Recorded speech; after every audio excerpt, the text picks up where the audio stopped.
ಇವತ್ತು ಒಂದು ಡೆಸರ್ಟ್ ಮಾಡ್ತಾಯಿದ್ದೀನಿ. ಅದಕ್ಕೆ ಏನೆಲ್ಲ ಬಳಸ್ತೀನಿ ಅಂದರೆ ಬ್ರೆಡ್ ಪೀಸ್ಗಳು, ಇದನ್ನು ಫಸ್ಟು ನಾನು ಗ್ರೈಂಡ್ ಮಾಡ್ಕೋಬೇಕಾಗುತ್ತೆ. ನೆಕ್ಸ್ಟ್ ಬಂದು ಚೀಸ್ ತೊಗೊಂಡಿದ್ದೀನಿ, ಮತ್ತು ಪನ್ನೀರು ಆ್ಯಂಡ್ ಜಾಗ್ರಿ, ಮತ್ತು ಬೆಣ್ಣೆ, ಮೊಸರು, ಇನ್ನೂ ಏನೇನು ಬಳಸ್ತೀನಿ ಅಂತ ನೆಕ್ಸ್ಟು ವಿಡಿಯೋದಲ್ಲಿ ನೋಡ್ತಾ ಇರ್ತೀರ. ಇವತ್ತು ಮಾಡ್ತಾ ಇರೋದು ಫಸ್ಟ್ ಟೈಮು. ಚೆನ್ನಾಗಿ ಬರುತ್ತೋ ಚೆನ್ನಾಗಿ ಬರೋಲ್ಲ, ಮಕ್ಕಳು ಟೇಸ್ಟ್ ಮಾಡಿ ಹೇಳ್ತಾರೆ. ಈಗ ಮಾಡೋದು ಯಾವ ರೀತಿ ಅಂತ ನೋಡ್ಕೊಂಬರೋಣ. ಮೊದಲಿಗೆ ಇಲ್ಲಿ ನಾನು ತುಪ್ಪ ಹಾಕ್ಬಿಟ್ಟು ಸ್ವಲ್ಪ ಫ್ರೈ ಮಾಡ್ಕೊಂಡಿದ್ದೀನಿ. ಈ ಥರ ಸಿಂಪಲಾಗಿ ಫ್ರೈ ಮಾಡ್ಕೊಂಡ್ರೆ ಸಾಕು. ಇದನ್ನು ಪುಡಿ ಮಾಡ್ಕೋಬೇಕಲ್ವ, ಆದ್ದರಿಂದ ಮಿಕ್ಸಿ ಜಾರ್ಗೆ ಹಾಕ್ತಾಯಿದ್ದೀನಿ. ಇದನ್ನು ಗ್ರೈಂಡ್ ಮಾಡ್ಕೊಳ್ಳೋಣ. ಓಕೆ, ಈಗ ಇದು ಗ್ರೈಂಡ್ ಆಯಿತು ನೋಡಿ, ಪುಡಿ ಪುಡಿ ಥರ ಚೆನ್ನಾಗಿ. ತುಪ್ಪ ಯಾಕೆ ಮಾಡ್ಕೊಳ್ಳೋದು ಅಂದರೆ ತುಂಬ ಚೆನ್ನಾಗಿ ಟೇಸ್ಟ್ ಕೊಡುತ್ತೆ, ಫ್ಲೇವರ್ ಕೊಡುತ್ತೆ ತುಪ್ಪದು, ಅದಕ್ಕೋಸ್ಕರ. ಸೊ ಇದು ರೆಡಿ ಆಯಿತು. ಇದನ್ನು ಎಷ್ಟು ಬೇಕು ನೋಡಿಕೊಂಡು ಇಲ್ಲಿ ಒಂದು ಬೌಲ್ಗೆ ಹಾಕೋತಾ ಇದ್ದೀನಿ ನಾನು.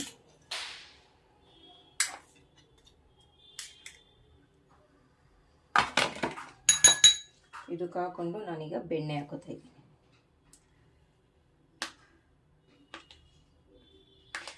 ನೀವು ಕರ್ಗೂಸಾದರೂ ಹಾಕೋಬೋದು, ಇಲ್ಲಾಂದರೆ ಈ ಥರ ಹಾಕ್ಕೊಂಡ್ರೂ ಆಗುತ್ತೆ.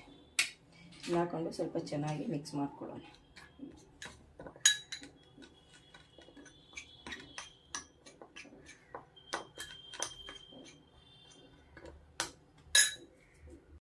ಈಗ ಇದಾಗಿದೆ. ಇದನ್ನು ಒಂದು ಅದೇ ಬೌಲ್ಗೇನೆ ಇದನ್ನ ಹಾಕ್ಬಿಟ್ಟು ಹಿಂಗೆ ಪ್ರೆಸ್ ಮಾಡಬೇಕಾಗುತ್ತೆ, ಟೈಟಾಗಿ ಕುತ್ಕೊಳ್ಳೋ ಥರ ಒಂದು ಲೆವೆಲಿಗೆ ಪ್ರೆಸ್ ಮಾಡ್ತಾಯಿದ್ದೀನಿ.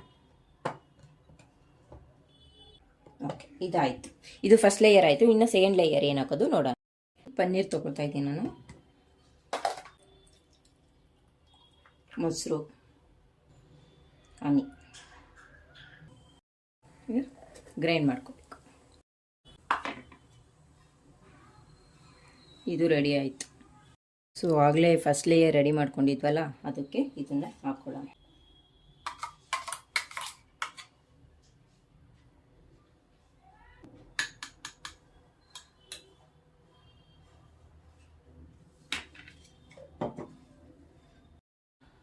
ಮತ್ತು ಇದು ಇನ್ನೂ ಸ್ವಲ್ಪ ಮಿಕ್ಕಿರುತ್ತಲ್ಲ, ಅದಕ್ಕೆ ನೆನೆಸಿರೋ ಅಂಥ ಡೇಟ್ಸ್ ಹಾಕ್ತಾಯಿದ್ದೀನಿ. ಅದ್ರ ಜೊತೆ ಕೋಕೋ ಪೌಡರ್.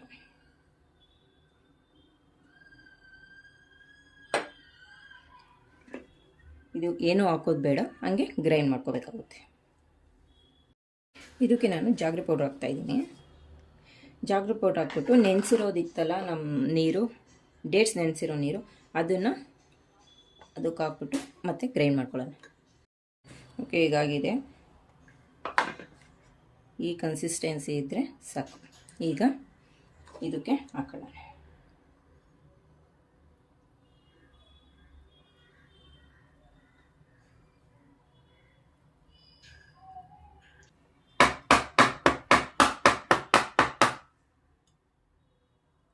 ಈಗ ಇದಕ್ಕೆ ನಾನು ಆಗಲೇ ಪುಡಿ ಮಾಡಿ ಇಟ್ಕೊಂಡಿದ್ನಲ್ಲ ಬ್ರೆಡ್ಡಿಂದು, ಇದನ್ನು ನೀವು ಯಾವ ಥರ ಬೇಕಾದ್ರೂ ಡಿಸೈನ್ ಮಾಡ್ಕೋಬೋದು. ಅದಕ್ಕೆ ನಾನು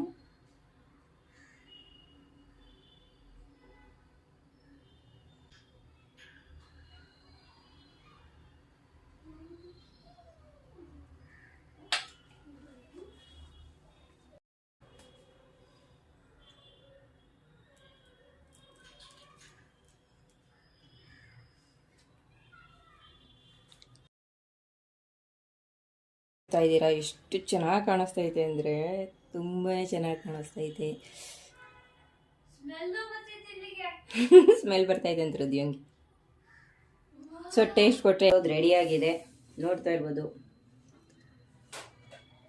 ಕಲರ್ಫುಲ್ಲಾಗಿ ಕಾಣ್ತಾ ಇದೆ. ಮಕ್ಳಿಗೆ ಈಗ ಟೇಸ್ಟ್ ಕೊಡ್ತೀನಿ. ಮಕ್ಳ ರೆಡಿನಾ? ಬರ್ಬೇಡಿ, ಅಲ್ಲೇ ಇರಿ ಬರ್ತೀನಿ, ಅಲ್ಲೇ ಇರಿ. ಸೊ ಈಗ ಫಸ್ಟ್ ಅವ್ರಿಗೆ ಹೋಗಿ ತೋರ್ಸೋಣ. ಇದು ರುದ್ದಿ ಅಂತೂ ತುಂಬ ಇಷ್ಟಪಡ್ತಾಳೆ, ಯಾಕೆಂದರೆ ಚಾಕ್ಲೇಟ್ ಮಾಡಿರೋದ್ರಿಂದ. ನೋಡೋಣ ಟೇಸ್ಟ್ ಯಾವ ಥರ ಇದೆ ಅಂತ. ಇದನ್ನು ಫ್ರೀಝರಲ್ಲಿ ಇಟ್ಟುಬಿಟ್ಟು ಸ್ವಲ್ಪ ಗಟ್ಟಿ ಮಾಡ್ಕೊಂಡಾದರೂ ತಿನ್ಬೋದು, ಇಲ್ಲಾಂದರೆ ಡೈರೆಕ್ಟ್ ಆಗೇ ಕೂಡ ತಿನ್ಬೋದು.